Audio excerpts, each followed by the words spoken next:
Welcome! In this video I'm going to be taking a look at this Anbull 110 volt AC to 12 volt DC converter. So this was provided to me by the distributor, but they're not compensating me for this video and they're not reviewing it before I post it.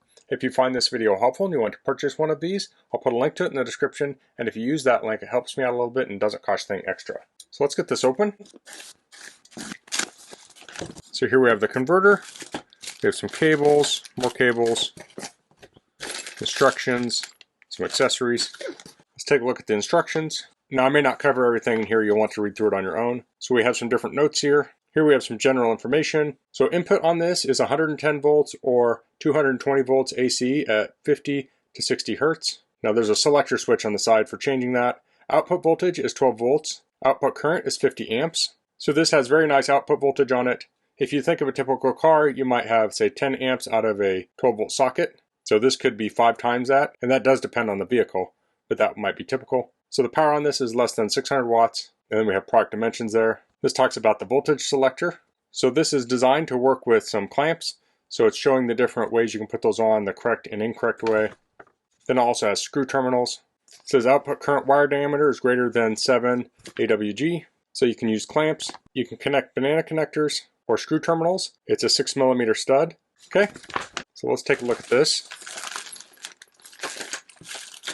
So we have two types of clamps here. We have some clamps that have a 12 volt socket, so that'd be like what you have in a car. Here we have ring terminals with clamps, so that would be for applying a charge to something. In the bag here we have a hanging plate, we have screw terminals, we have screws and anchors, washers, and here we have the power supply itself. Pull this out. Cord length on this is around 56 inches. So it's important to point out this is not waterproof. So if we go to the back side, we do have some holes where we can mount this plate. So that would screw in with these screws here. And then we have a keyhole slot where that can be hung from. So if you have an equipment room or a trailer or something that you want to mount this to, you can use that keyhole slot. Now it has screws at the other end here, but if we put the plate on, it would be blocked by this. So it's made to be mounted to this end. So this looks like it's made of aluminum. There's a note here that says the fan is temperature controlled. This has a switch so you can switch it on or off. And here we have the two terminals. Now it says plus and minus here. Maybe a little tricky to read in the light, but we have these that will thread on there. Like so. So now I'll plug it in. So I'll go ahead and turn that off. I'll plug it in. I'll turn it on.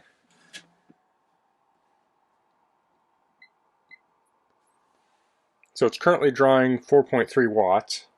I'm going to switch my meter here to volts DC. We'll check the voltage on this. So we're currently at 12.35 volts. So I can turn that off.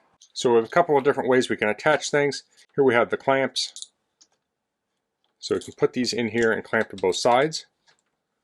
I like to give that just a little jiggle there. Make sure we have a good connection. With that you can plug in a 12 volt accessories here.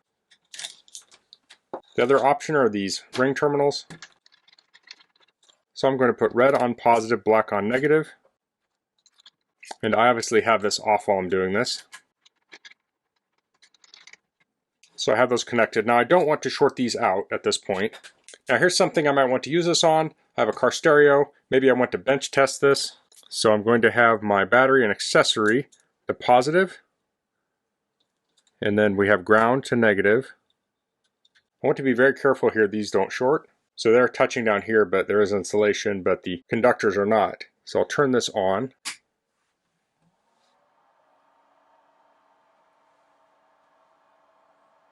So we have power, and here we have the radio starting up. So we're currently drawing about 16 watts from the 120, so we've added about 10 watts.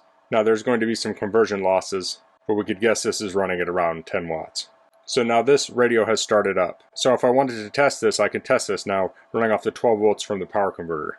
I like that this has a switch on it because when I'm done I can just hit that switch, turn it off, and I don't have to unplug it. Let's get this set up for a different load. I'll pull this off and I'll clamp this on. Now when I clamp this on, as it said in the instructions, I want to make sure it's clamped on fully. I don't want it partially on.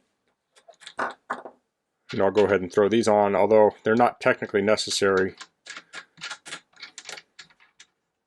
So here I have a 12 volt fridge, Now this did come with an adapter to plug it into a wall, but that could be missing, or maybe you want to test it. So we can use this power supply to do that. So I'll plug it in. And we have the 12-volt plug. I can plug that in here. And now we can turn it on. And the fridge beeped. I'll hold down the power button to turn this on. Now it has kicked on, and we're pulling about 46 watts through the converter. Now that's just a fraction of what this could actually handle. Let's measure the voltage here, and we're at 12.34 volts. So now let's test this with a heavier load. Okay, so here I've connected a larger load. Now this is about as big of a clamp as I can get on here, and it does have this rubber on the clamp. I had to kind of peel that back to make sure it wasn't getting in the way of the electrical contact. So this compressor is rated at 45 amps working current. Now I don't have the hose on, I'm not inflating anything, but it still takes a lot of power just to turn it on. So let's turn this on. And we currently have that 4.3 watts, so then we'll turn the compressor on.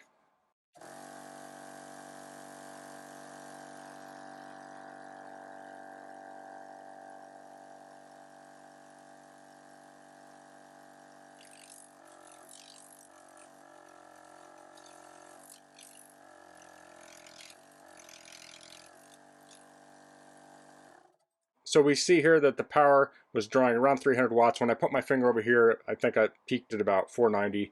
Now that could change if you're actually inflating something with this, but that's a pretty hefty power draw for 12 volts. Now this air compressor goes up to 150 psi. To use this air compressor, typically you would clamp this onto the battery and run the car to get the amperage to run it. But using a power supply like this is an alternate way to power this. So that's the Anbull 110 volt AC to 12 volt DC power converter. There are many uses for a converter like this. I just demonstrated a few. This can be great for bench testing 12 volt electronics. You could use this in a van life build to power 12 volt accessories when you're on shore power. This would work great for radios. If you have a CB radio, those are often 12 volts. You can power those with this kind of device. You could also use this to power something like 12 volt LEDs.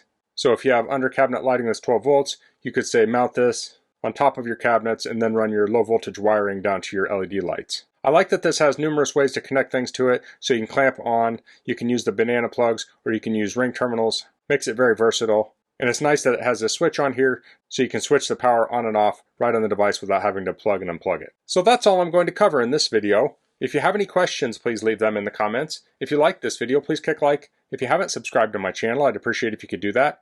And thanks for watching. Until next time, goodbye.